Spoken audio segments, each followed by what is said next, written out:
Assalamualaikum warahmatullahi wabarakatuh. Selamat sore, shalom. Perkenalkan, nama saya Petrus Putra Jonathan.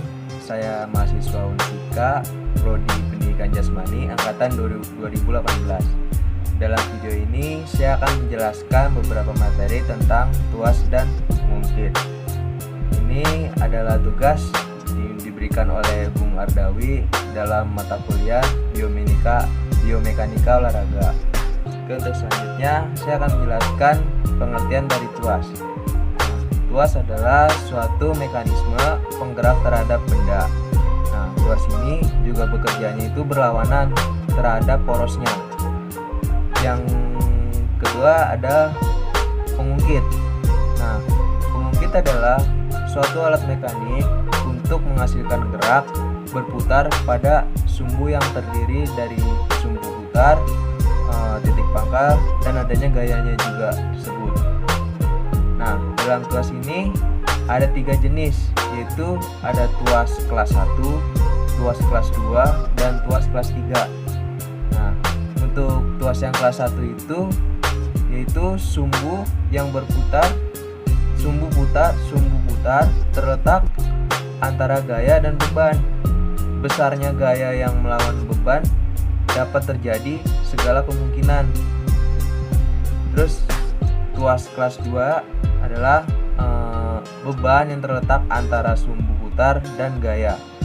Besarnya gaya ini untuk melawan beban yang lebih kecil daripada beban dan selalu efisien. Jadi ini untuk supaya bisa melawan beban itu, besarnya gaya ini bebannya itu lebih kecil dari beban tersebut itu. Untuk tuas kelas 3 yaitu adanya gaya yang terletak pada sumbu putar dan beban. Jadi besarnya gaya ini lebih besar pada saat melawan beban. Mungkin ini saya akan memberikan contoh dalam tuas kelas pertama itu. Kalau di sini dibilangnya kan sumbu putar yang terletak antara gaya dan beban. Oke, untuk selanjutnya saya akan menjelaskan dan memberi contoh terhadap jenis tuas dalam berikut ini, yaitu tuas kelas 1. Di sini kan dibilang besarnya gaya untuk melawan beban itu dapat terjadi segala kemungkinan tergantung dari besarnya. Mungkin di sini yang saya pahami itu bisa saya contohkan, bisa saya aplikasikan juga dalam permainan bola biliar. Kemungkinan gaya itu kita ibaratkan stick dan atau alat buat pemukul bola tersebut. Bola ini sebagai beban.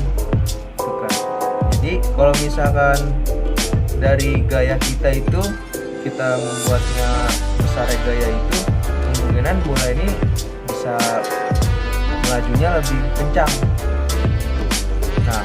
Kalau misalkan kita kasih gaya yang kecil, itu melajunya jadi tidak begitu kencang atau tidak mengenai sasaran dan tidak sampai dengan bola yang untuk targetnya itu.